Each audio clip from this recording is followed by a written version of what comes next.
Oke, assalamualaikum warahmatullahi wabarakatuh. Saya Ahmad Amin Zakaria, nomor NIM 2018 44012424 semester 6. Pada kesempatan kali ini saya akan sedikit mempresentasikan sebagai tugas UAS dalam pembelajaran kontekstual teaching learning atau CTL yang diampu oleh Bu Devin MK Agus Puspita W MPDI. Pada kesempatan kali ini saya mempunyai dua kelompok. Kelompok satu adalah Agus Danang Saputra, kemudian saya Ahmad Amin Zakaria. Kemudian bab yang akan saya kulas adalah tentang konsep munculnya strategi pembelajaran kontekstual teaching learning. Oke, sebentar. Kontekstual learning. Kami mengarah pada sebuah pendahuluan dulu ya. Perubahan paradigma dalam dunia pendidikan sekarang ini menuntut kerja keras dan tanggung jawab guru lebih profesional. Guru harus dapat mengubah paradigma mengajar dari teaching ke learning. Perubahan ini tidak semata-mata hanya untuk mengikuti tren zaman.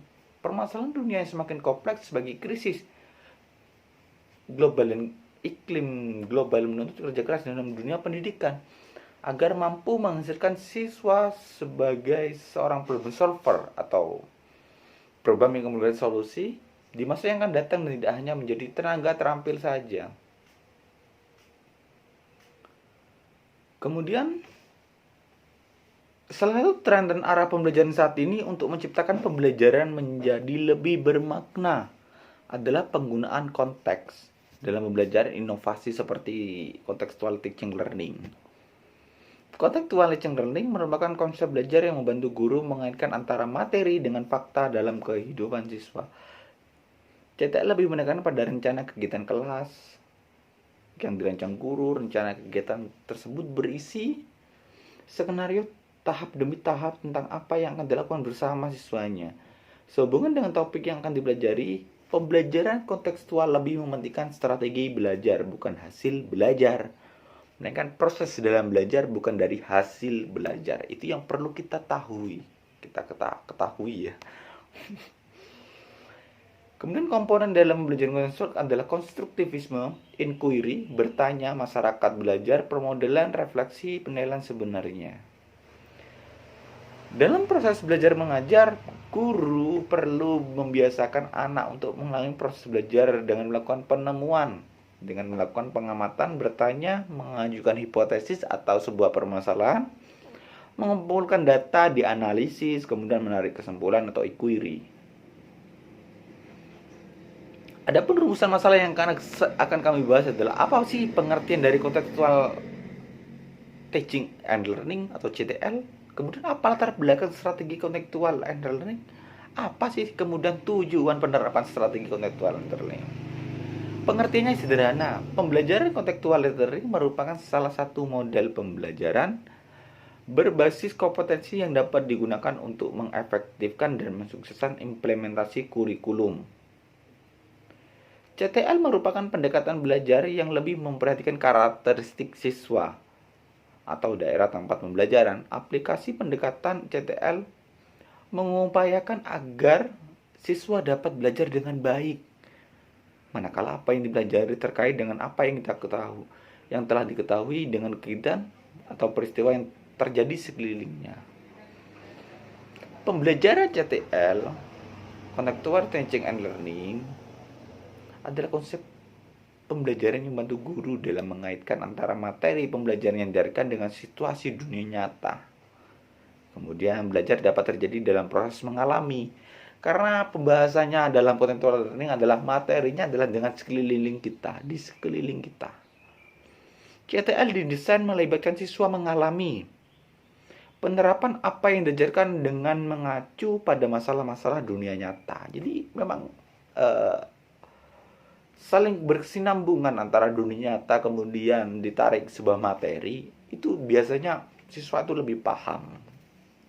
Seperti itu. Kemudian latar belakang munculnya strategi contextual and learning. Pembelajaran kontekstual menekankan pada aspek lingkungan yang dapat dimanfaatkan sebagai sumber belajar sebagai mampu mendorong pendidik untuk mendesain lingkungan pembelajaran. Hal ini dapat diperoleh dengan cara memadukan sebanyak mungkin pengalaman belajar seperti lingkungan sosial, budaya, fisik, psikologis dalam rangka mencapai tujuan pembelajaran. Jadi diharapkan yang diajarkan adalah pengalaman sekitar, kompleks sosial, bermasyarakat, individu, dan lain sebagainya, kemudian ditarik kemudian dalam sebuah materi. Adapun masalah yang mendera terbelakangi konsep pembelajaran CTL adalah bahwa sebagian besar siswa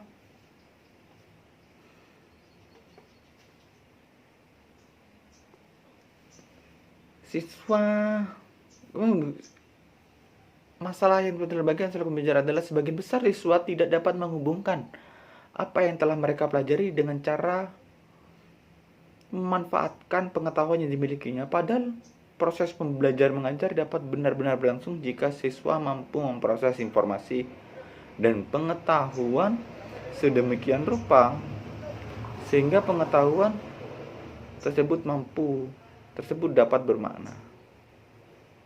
Agar pencapaian lebih efektif, perlu diperhatikan beberapa prinsip desain pembelajaran CTL. Prinsip itu antara lain kesiapan dan motivasi, kemudian penggunaan alat, partisipasi aktif siswa, perulangan dan umpan balik, dan itu tuh perlu diperhatikan dalam pembelajaran kontekstual teaching and learning. Kemudian pendekatan pembelajaran CTL memiliki 6 komponen. Pertama, berdasarkan falsafah konstruktivisme, yaitu suatu aliran filsafat berisi tentang pengetahuan. Kemudian pengetahuan dibangun oleh manusia sedikit demi sedikit yang hasilnya diperluas melalui konteks yang terbatas atau sempit dan tidak sekonyong-konyong. Pertama, pendidikan ibadah sholat merupakan bagian utama pembelajaran fikih yang dimakan oleh ajaran pokok dasar. Kedua, segi muatan pendidikannya di ibadah sholat merupakan mata pelajaran menjadi suatu komponen tidak dapat dipisahkan dengan mata pelajaran lain yang memiliki tujuan bentukan moral kepribadian.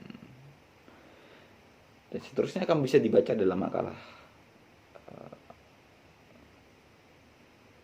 Oke, kita lanjut dalam tujuan penerapan contextual and learning.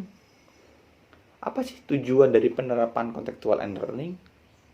Tujuannya adalah model pembelajaran bertujuan untuk memotivasi siswa untuk memahami makna materi pelajaran yang mengkaitkan materi tersebut. Jadi ada sebuah output yang diinginkan. Kemudian model pembelajaran ini adalah agar dalam belajar itu tidak hanya sekedar menghafal, tapi juga memahami. Itu yang lebih penting. Kemudian model pembelajarannya menekankan pada pengembangan minat pengalaman. Jadi kita belajar tentang pengalaman siswa maupun pengalaman orang lain. Itu yang perlu kita perhatikan. Kemudian model pembelajaran ini bertujuan untuk melatih siswa agar dapat berpikir kritis, responsif terhadap alam sekitar. Kemudian tujuannya adalah agar siswa secara individu dapat menemukan dan mentransfer informasi kompleks dan siswa dapat menjadikan informasi itu miliknya sendiri. Nah, kesimpulannya sederhana. Kesimpulan dari pembahasan kali ini adalah model pembelajaran kontekstual teaching and learning merupakan suatu konsep yang membantu guru untuk dalam proses pembelajaran dengan mengaitkan konten mata pelajaran dengan situasi dunia nyata. Dan membuat hubungan antara pengetahuan dan penerapannya dalam kehidupan mereka sebagai anggota keluarga, masyarakat, warga negara, dan tenaga kerja. Pembelajaran CTL didasarkan pada filosofi konstruktivisme atau pengalaman. Kemudian menekankan siswa mampu menyerap pelajaran apabila mereka menangkap makna dan materi akademis yang mereka terima, dan mereka menangkap makna dan tugas-tugas sekolah jika mereka bisa mengaitkan informasi baru dengan pengetahuan dan pengalaman yang sudah mereka miliki sebelumnya. Mungkin itu yang bisa saya sampaikan. Saya Ahmad Tamim Zakaria, salam untuk keluarga di rumah.